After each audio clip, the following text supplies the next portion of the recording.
Hello, guys. Welcome to our second episode of Flame Together, where we focus on faith, love, and marriage every day together. I am one of your hosts, Lakresha.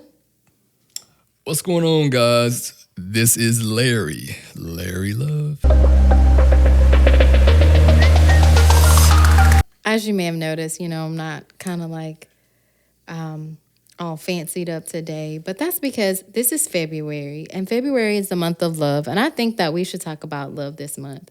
And to me, I feel like when you are really in love, you can really let your hair down and like be yourself around your person.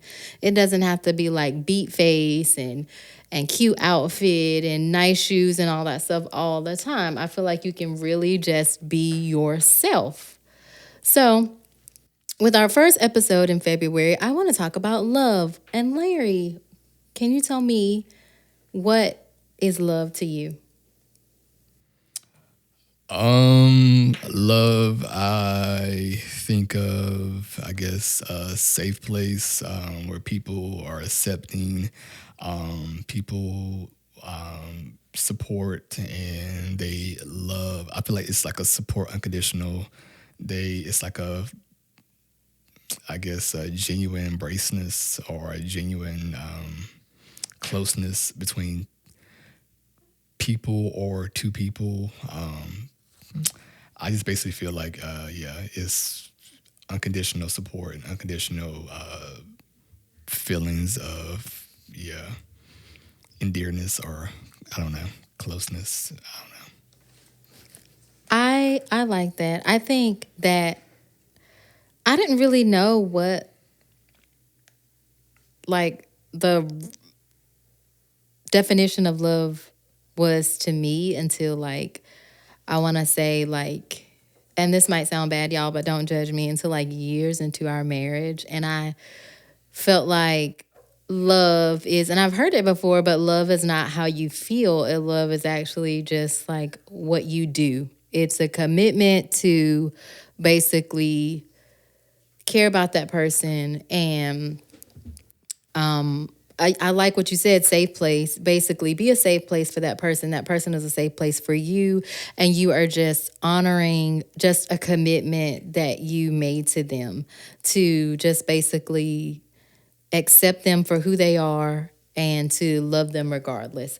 And when I say love, I know love is, like I said, it's what you do, but it's basically, yes, being there for them regardless of how they treat you, regardless of what you think you deserve. It's just basically honoring that, not necessarily going based off your emotions and your feelings. Marriage is not what I thought it was. I don't know what I thought it was, but it's like completely not what I thought it was. And it goes back to my definition of love. It's just being in that space of not always acting on your feelings. And it's just something that you do. You show up for every day, no matter how hard it is, no matter how much you don't want to. And you show up and you try to put your best foot forward and you keep it moving.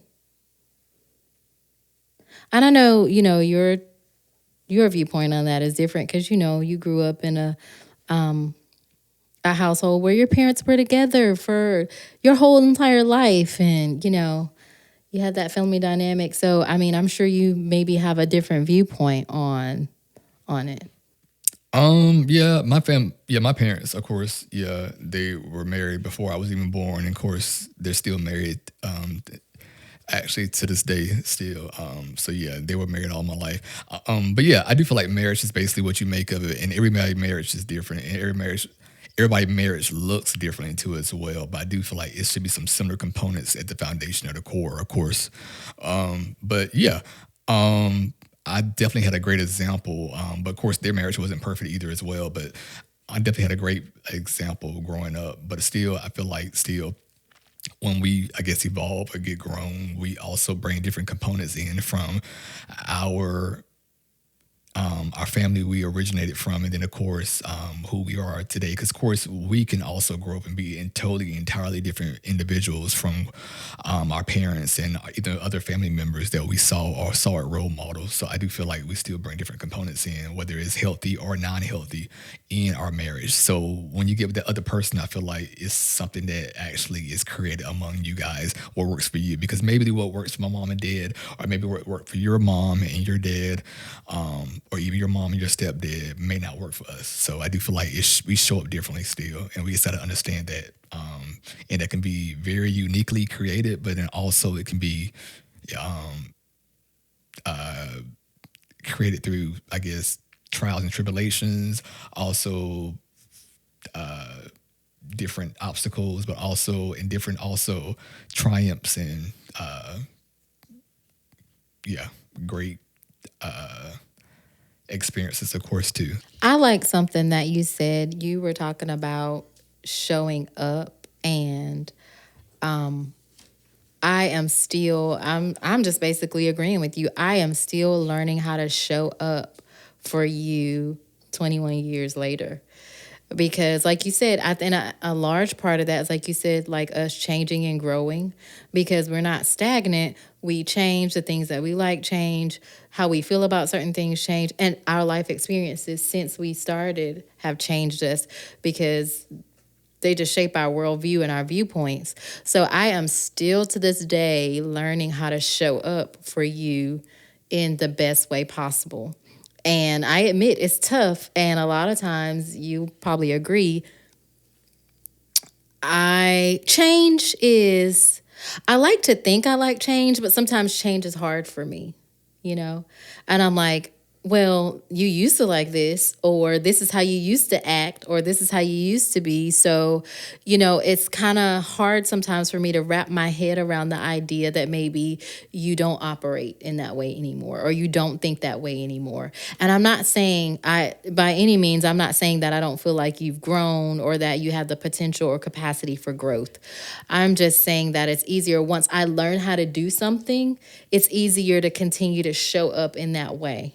But I have to be mindful that maybe in this season, you might need me to show up in a different way than in the past. Right. Because there's some things that have changed. So I'm still learning that and still trying to get a handle on that and trying to do it gracefully, because that's the hard part too, trying to do it And gracefully. I like to add too as well. I think everyone should be continuously changing or either evolving. So I'm pretty sure it's going to look different from everybody, but also with that taking in perspective, I guess when people do change or evolve, I mean, yeah, sometimes it just pushes us out of our state of comfort. So we're not as, I guess, in our comfort zone no more. So the unknown could be a little scary and challenging also as well. But I do know that majority of the time when people will evolve or progress is through a state of uncomfort. So yeah, to get to the next side. Unfortunately, I'm pretty sure that most people would like to stay in the comfort zone, but I've learned over the years that when I'm in a comfort zone, I mean, I barely change, I barely grow, I barely progress, it's hard for me to execute or basically, I guess, transcend to the next level, being in a state of comfort. So you have to go through that little, uncomfortable zone, I feel. With any relationship, regardless if it's romantic or even a family relationship that you find hold very dear to you, I feel like honestly that if that relationship is very valuable and you feel like it's worth it, you are going to pretty much make an active effort to move forward no matter what. And you're going to try to show up for that person and try to understand them as well. And also, not only that, you're going to try different creative ways of actually expressing yourself to them. Because maybe the first way you try to express yourself to them, they didn't get it. Or maybe they didn't understand it. But I feel like it's very important when you have a relationship that you value or hold very dear to you.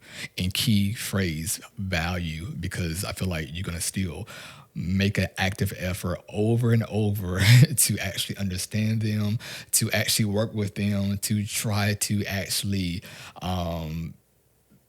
clarify and elaborate to them as well so they can understand you, of course, too, also. So I feel like it's an active effort. It's just, A person's going to show up every day with that person every day and continuously, day after day after day after day, make effort to actually, yeah, understand and move forward compared to someone that's not, if you don't value the relationship or you actually don't feel it's dear to you or you don't feel it's needed or necessary or you question it, you may struggle with showing up with them every day after day after day. Because if you think about it, if you don't, if you're committed to actually having a long lasting relationship with anyone, for that being is a long time. It could be life. Okay, yeah. So the rest of your life. So that's a lot of days. Okay, so it's a lot of days you have to continuously show up, or a lot of weeks or months and years you have to continuously show up for that person. And of course, depending on the person, I mean, you may not have to talk to that person or communicate with that person every day, but still, it takes work on both parts. I feel like, especially in a relationship, and I feel like they need to express that because in a relationship, I mean, it could be very, yeah, I guess, daunting or either very critical if the person's not showing up. It makes a big difference, I think. Yeah. But I'm glad you said that because I feel like that ties into my definition of what I was saying love was earlier. It's just basically continuing to show up. It's not based on your feelings, it's based on what you do. And I don't think I've ever been this person, but if I have, I mean, maybe it may have seemed like I've been this person, but I'm a big believer that when you said to continue to show up, I feel like continuing to show up means that you're not withholding certain things from a person because they did not respond to you in the way that you liked, or because maybe you didn't get the reaction from them that you thought you should have gotten. And I say that because I'm like, I know there's this thing where some people feel like women like withhold certain things to try to punish. And I never come from that place. I mean, you might say that it feels like that, but I never come from that place because I don't believe that, okay, if we had a disagreement, yes, we had a disagreement. But as far as like affection is concerned or intimacy is concerned or certain things, I don't feel like those things should be blurred into the lines of everything else. Like, I'm not happy with you right now, so don't kiss me, don't talk to me, don't touch me. No, we're not doing this. I don't I think that they should be separate because I think that's how you continue to show up. Because I think when you start to use those things to basically validate, that you feel hurt or you didn't like how that person, showed up for you, then I feel like you're introducing a whole nother problem into your relationship, honestly. Well, guys, we have enjoyed talking to you about what we think love is. Why don't you hit us up and you tell us your definition of love? Do you agree with some of the things we said? How do you see it? That's right. How do you express? Do you believe love is also a verb? Do you believe love is unconditional? Do you feel like love is I guess, a continual effort showing up for that person day after day after day, even when you're not feeling that person, or even when you are happily over heels in love with that person? But yeah, let us know in the comments. Please like, share, and subscribe, and we will see you next time. Be blessed. Bye.